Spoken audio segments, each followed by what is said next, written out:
জীবনের দিশেহারা মুহূর্তে কি করণীয় জানার চেষ্টা করুন।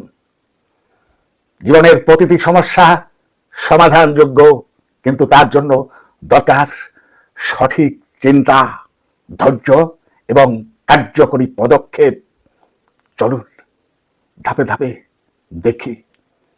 নাম্বার 1, আপনি যদি বিভ্রান্ত হন, সমাধান হলো শিক্ষা। জীবনের যে কোনো কঠিন সময় আসলে জানার অভাব থেকেই সৃষ্টি হয়।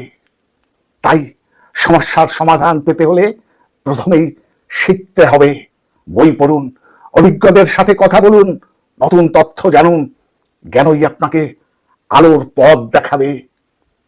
নাম্বার 2, আপনি যদি শিখে যান, সমাধান হলো প্রয়োগ।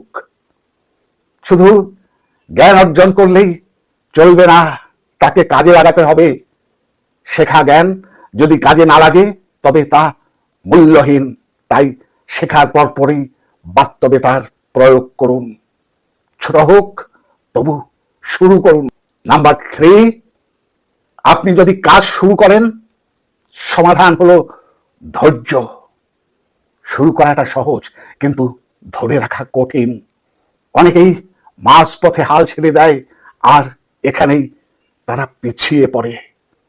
সাফল্য পেতে হলে ধৈর্য ধরে লেগে থাকতে হবে।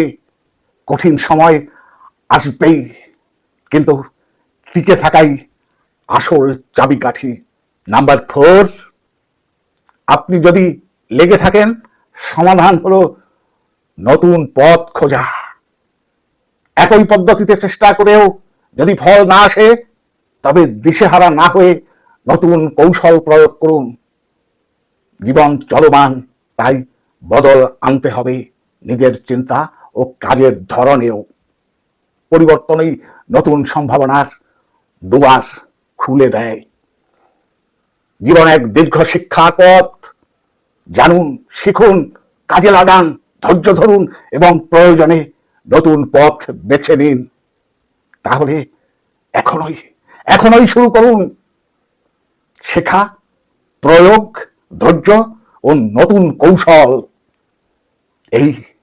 এই চারটি ধাপ আপনাকে যে কোনো কঠিন পরিস্থিতি থেকে বের করে আনতে সাহায্য করবেই। আজ এই পর্যন্ত। আবার দেখা হবে পরবর্তী কোনো এপিসোডে। ততক্ষণ ভালো থাকবেন, সুস্থ থাকবেন। ধন্যবাদ।